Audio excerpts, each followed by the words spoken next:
I agreed, my lord. Ebusuya EC officer I expose eye afenyo markings ne NPP eye seat bia omuria asisi a court no ache say omonko na rerun of elections enkoso na sa EC officer ebusuya court ho nipa ego both NPP and these any judges e no ebusuya wagina adaka mu age ensem bia tum say or the pink sheet and ache say e declare sa seat no e de ma NPP in front of a year judges Ekukudam ene afenyo markings and masisiano NPP Dr. Rashid Tanko NDC Deputy Director of Elections HSA NPP for no omono always no omoregi elections and sa seat no there are more to come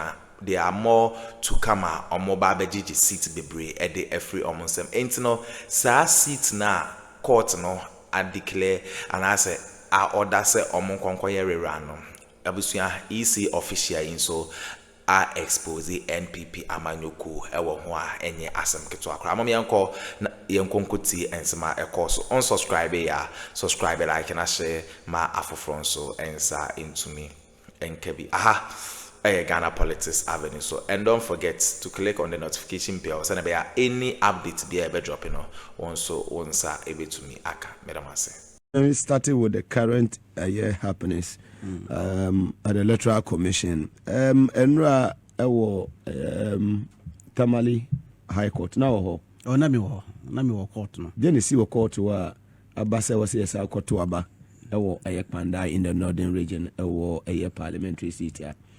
Court are declaring vacant. Yeah, you talk about 2024, December 7th.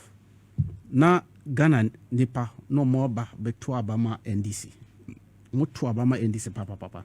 Massive. Because who say abanu ne ewo Jumano those who were in power from 2020 I could do 2024. The kind of ills Juma boni pa no moko ye no. There was no way they were even going to get up to 60 seats. What do I see? So now we used to more crooked ways. When him say NPP, they have appetite for rigging election. Sano moti. A moment they are rigging election. They are masters in that. So mama kwaya. We election. More winning elections on a genuine. No. At all. Who election be no more win. And rigging machinery.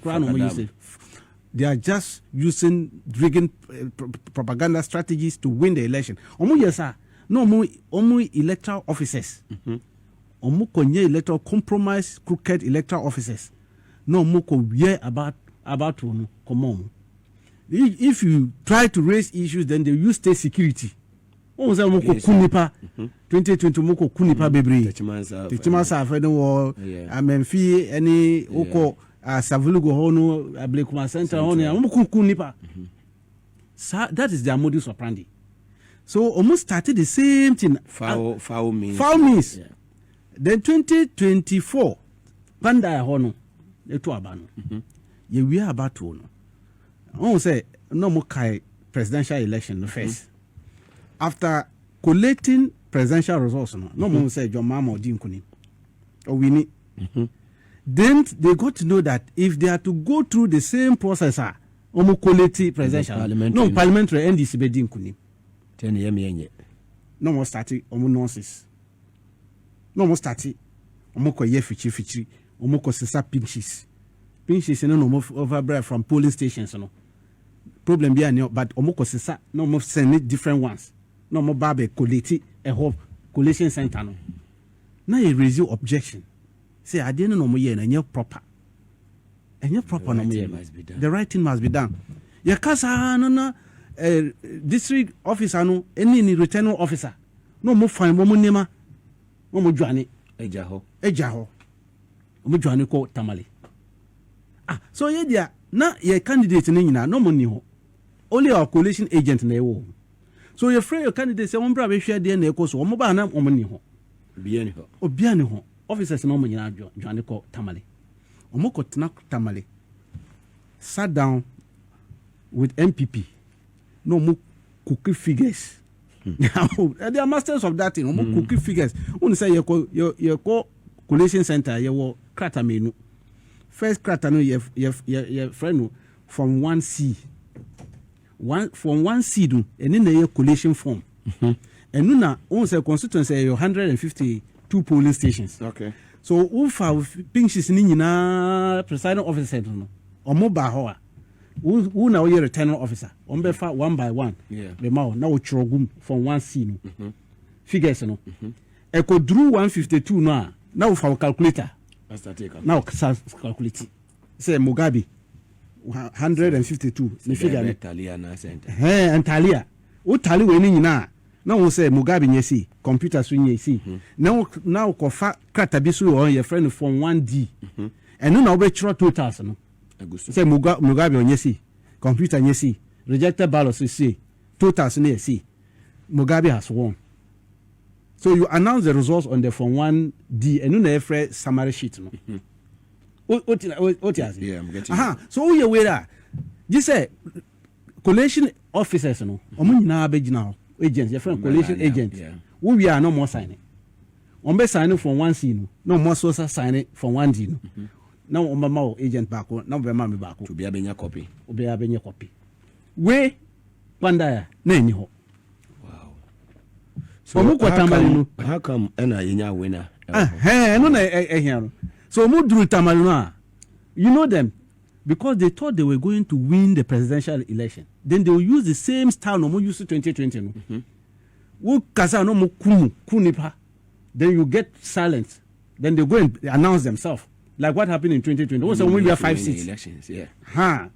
Because when they realize that NDC has gotten 142 constituencies, that means NDC would have been majority in the 2020 parliament. Then no more kunipa in these 5 constituencies. Yes. No more 5. Declare. Then the following day, Jimenza came out and said 137. So we strategy no. So 2024 no omo asa yesa. Won say omo ye ebisu wa nsamo Addo Ajiri. Na won say na ebisu wa Nkotia. Na omo si omo ye sa Tema Central. No Musa yesa Ablekuma Obuasi ni nyina omo use the same hymn book style no omo use what you say anka even do me kwabenya do me kwabenya dey need delay good and the same Ablekuma North. Yes, sa plan strategy no omo use as NPP say or womo DNA they have appetite for rigging. So omo yesa no a na wonye din won fair won nim say omo rigging election no. Okay. So you who sanu na say oh where they are yempene that because you win Pandara seat no. So na ye candidate no ye Daniel Wakpa honorable Wakpa go. So Okokot January 25th 2025 no Okokot ko file petition election petition against the declaration. Me who say in there minia afenyo market ochro krata then omo press statement trying to talk about the ruling enurano. He has no evidence of what happened in court. Mikita we ni nyina court proceedings ni nyina from day one no mo kwa na omo nko no more omo cross examination ni nyina proceedings ni look proceedings ewa cross examination of A to Z. Respondent first respondent na ye NPP second respondent na ye electoral commission any na mikita yes omo de omo rep ko omo omo lawyer kra never available no more ye bi so omo ye lawyers ye cross examine also fenyo action na krata. Okay, statement on the High Court ruling nullifying the Pandai constituency parliamentary elections. Well, o ja si she papa no we na second respondent electoral commission cross examination me kai one line pe na me ko your lawyer no obisa no question back na on him say ye ni abre. Okay, during the cross examination no obisa no say see my men kan ye pa because NPP omo ye correct tio say obisa no question I put it to you that the EC cannot collate and declare any parliamentary election except in strict conformity with the provision of CI 127. answer ne say or see I agree my lord won't mean collect resource parliamentary election without using CI 127 CI 127 enu na ye say Bible of elections no be bia na ebe ye elections no CI 127 okay CI 127 no enu na ebe kire say kwan bi na obefa na ko declare results okay who ko CI 127 na say nipa o mo hwe so who was CI 127 na ko bie regulation 43 1 A to H ho na e kai we ni nyina afanya mo nim so many so propaganda no me I can't when we control your propaganda piece oh say so you be someone say why wouldn't him say won't mean quality results without using from 1C any from 1D no say no correct yes now who quality tamale no who from 1C no gina ho or say on nibi then how did you declare the results afanya on nim we is aware they know this they are doing propaganda time na court no kata we ni na every court enye say computer na printing na every court proceedings document from January ni na kosi for proceedings no ewa so when you be photocopy ma no mo hwe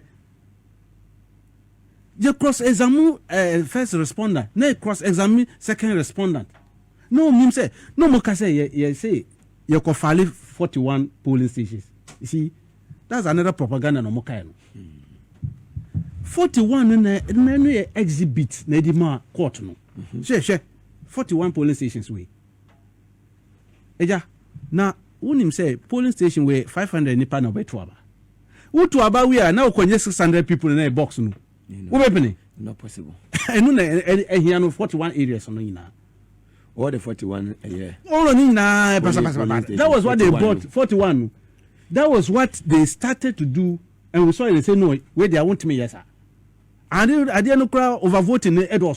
They are nullifying. And not I can say, not knowing that what they did for the 152, just to make sure that Nindam wins the parliamentary distance. No more smart. So no. So say election there. If you want to rig election, you must be smart in rigging. But we no man smart. Someone smart because I didn't know more painting. People say where they are feeling where they are just not intelligent thieves. What you see? So you sure we have intelligent thieves. Of course, there are some thieves who are very intelligent. Before you catch them, you have to go and get some biometric they send before whatever. Or lie detectors before you can catch them. So you sure you say no. So you court no every time we're going from January.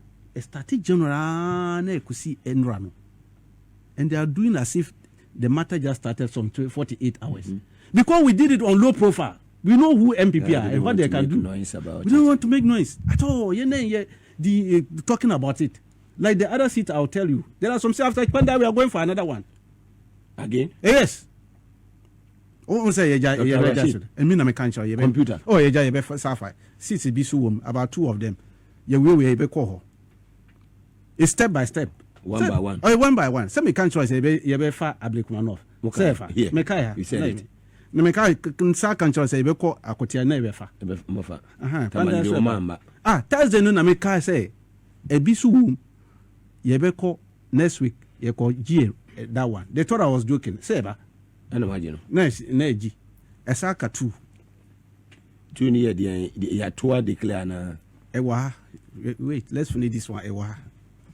I'm giving them. Say my country want say. So numbers and says it's numbers na ekosi 86. Ye 2 no friend na ekodru say 84. We who are there. Yeah, our eyes on them. Ghana nipa mu pe NDC papa. Not just say Musa Koji eye Pandai. Ye ji Pandai we na na dey na kire say mo beji Pandai. Oh, na Pandai is our traditional seat. Pandai won't say Luke Palmo no war no. Luke Palmo did more than 5 times in the row. Since 92, Pandai have never voted for NPP. Because they know what NDC is doing for them. That's the late MP, right? The late MP. Okay. May his soul rest in perfect peace. Yeah. No, yeah, dear pa. Oh, say. Yes. Then they started making some wild propaganda, knocking heads left and right in that constituency. NPP. No, muko kreti we ni na. Then the seats appear to be going one after the other. But traditionally, NDC. Yeah. What you see? And even currently, this 11 month, His Excellency John Dramani Mahama, a Juman or Panda and Yagro. Oh, Panda, DC, no. DC knows okay. On the public account. Fantastic. Yeah. Revenues are what me agenda. No, within few months, winning now. So, Omonim say, His Excellency John Dramani Mahama, NDC, Abano, Juman. He's a Moisi man. What I say? So, Yokwa, they will definitely pay us back. They will definitely want to pay, and they want to be part of the reset agenda. It's a government power. I don't know how. Now, if to Abama, this your friend is saying Abambonia, who could buy election over Lucy, your call as in North. Was it not NPP who was in power? With all their things, nobody call you, no. Man, this one. So, this one there, your call Kotiano, who say, we told them the right thing. We told them what we're going to do. We're not moving F machines and everything and be doing the development projects to fool them. No. Yeah, they are kwa. You be country then be ye. Now we say we abam papa neighbor. We are showing you what you have benefited from the government. They are living with it. What you see. And then so panda no dia. You be ko. Man country no. No court no. Judge no aba. Oba no a. Na already at the end already ruling or see less than 10 minutes. So judge you know say no judge you set and for the ruling, right? Yes, the ruling. So Obama the ruling is less than 10 minutes. Yes, and that is how, if you look at when the judge doesn't want to punish everybody, once the election petition they could do the 2013. Oh. That's the way they rule it and all these things. What they do is that he will give his verdict. And they will ask you to wait for the reasoning. The reason behind the ruling. I say on Friday. After making that pronouncement, Parliament. You see that noise they are making around? They won't tell Ghanaians the truth. Me na make it up Kratan. Parliament. Papa no MP. Say High Court no this and Parliament. Clerk of Parliament no say any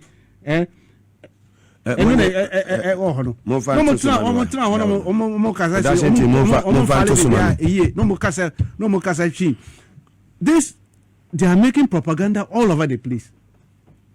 Adenwa no murule aduano. To court na twa koma this clerk of parliament say on country electoral commission would declare a seat no vacant. Let the codada. A codada MPP or copy. Omo copy. Propaganda no mo. Look, I don't know what say motion of stay of execution. It's within their right. But you see, you must tell your people the truth. Omo court na no much bureaucrat and go pocket. MPP form. Appeal any stay of execution. No one on moboto. No more court. If you know that you were not going to lose, why were you coming with an appeal in your pocket? So many Lucy. Oh. Because cross examination in you cross examine na MPP any electoral commission. So the final day of a cross examination. Who read winning na who say enko yema omo. Omonim. Me see who read winning na Kofi ko read winning na onim say MPP omo case. Omo ye propaganda. Wow. Wa winning na who admit winning na. Ni say win ye collation ye. Collation one ye bi. We could not tamale no throw figures. Now we declare them say now win it. No command 3,000 plus so that they will think that the gap is so wide nobody will contest it. That's why I say there are no intelligent thieves. No. Intelligent thieves are how to. Yes, now difference no it is around some 50 votes and 70 votes and 100 votes. Then you say two challenging. They cry is excellent John Dramani cry or winner no difference and drew 100. then you are beating our candidate to the tune of 3,000 plus votes. This is they are not intelligent. It's not possible. I don't know. I don't say. Nipa way. Sano mo ya kotia. Ko we are 2,000 votes. So they were using the 2,000 votes and banding around that. Oh, we even beat NDC by 2,000 votes. How can they beat NDC? 2,000. Omu akese. NPP. So they will be have. So you once they have the appetite of rigging, we also have appetite of catching them. So mo ya na yesu ya catch them. No one say won't me because this time they are eagle eyes, any body cameras. Papa. Ye nyina ye hwem with eagle eyes. Who be winning election? Go and win it with genuineness. Yeah. Make sure that follow the due process. Then we are also telling them, electoral commissioners, officers, no mutina ho, and allow NPP to use them and mess them up, like how they mess up this man. They mess him up completely. And we are going to call on the EC not to allow such officers to conduct this by-election. Because reading through the cross-examination, you will see that the man was properly compromised. He himself was admitting it. The EC. The EC officer. I say, any in our court case, proceedings, and then wow. Dr. Okay, abusia we ne ensema ekoso e political highway so EC official na say or the NPP amanyuku no krono a omo during election ehonsem asanso apija aba abusia enye easy kra intensema akoso na Dr. Rashid Tanko ebe pense mu de ema yebra masesa mo je pene kokoti sa ensem wi aha Ghana politics avenue so bedawas